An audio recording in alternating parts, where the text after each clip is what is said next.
Welcome, Dorothy. It's so good to see you. How are you today? Great, great. Thank you for having me.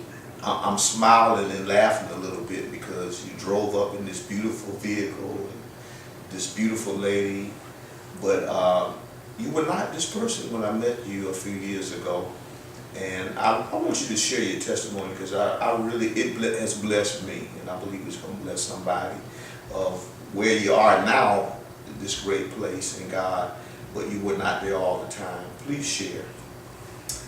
Well, I think I met you almost 4 years ago. Oh, wow. Yeah, it was August of 2007, and you were minister of music, worship pastor at Grace World Outreach Church in Brooksville at the time.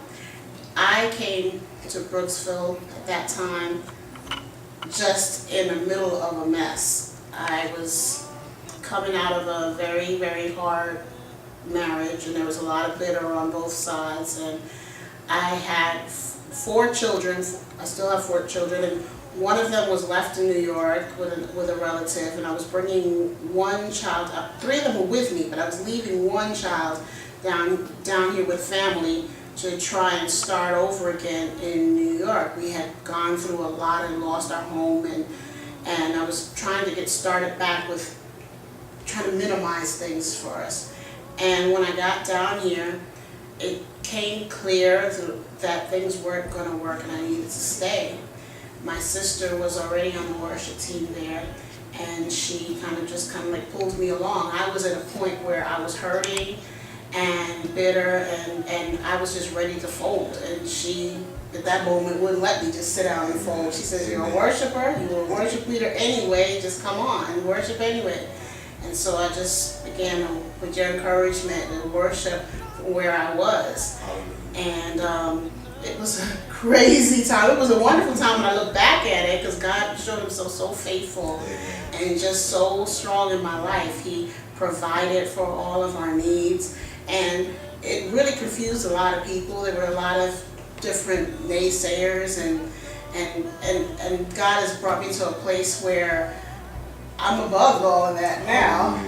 And I just sang through it all, whether I had a job or didn't have a job. To tell you the truth, when I got here, I had no job, had no place to live, didn't know how to drive, even if I had anything to drive, no income but God.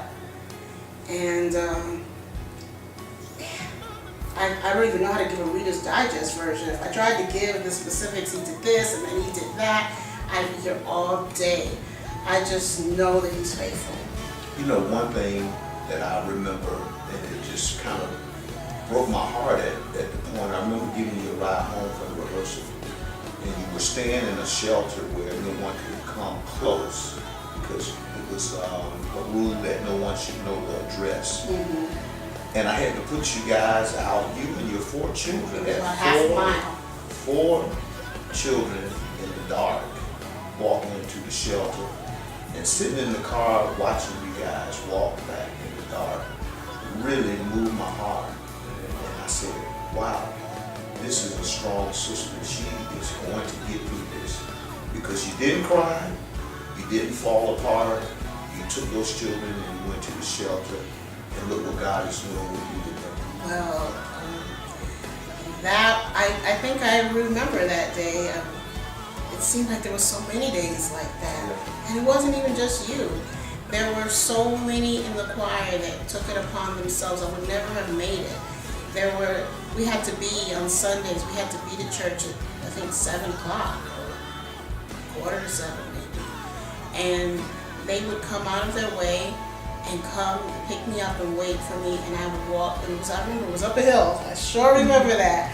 And I would walk down this hill, pushing the baby in a stroller. She was about 2 months old at the time, and Michael was a toddler, and he would be just kind of hanging on or sleeping.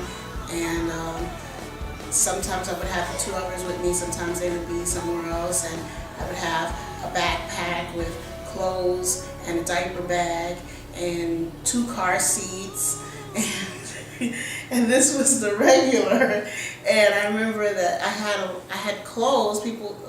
A cousin of mine had given me a bunch of clothes, and I didn't have shoes really. And I had this one pair of shoes that I could barely keep on my feet. I remember it because I used to walk across the altar with this to get on to sing, and I remember struggling to keep these shoes from flopping. And one day this one sister looked at me and she said, "Hey, you like these shoes?" And she pointed at her feet, Sister Joan.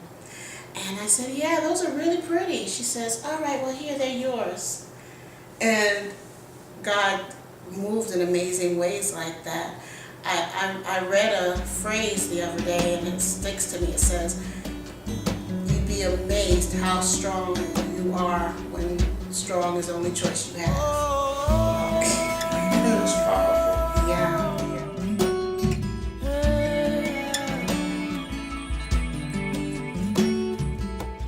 What a moment, you've brought me to such a freedom.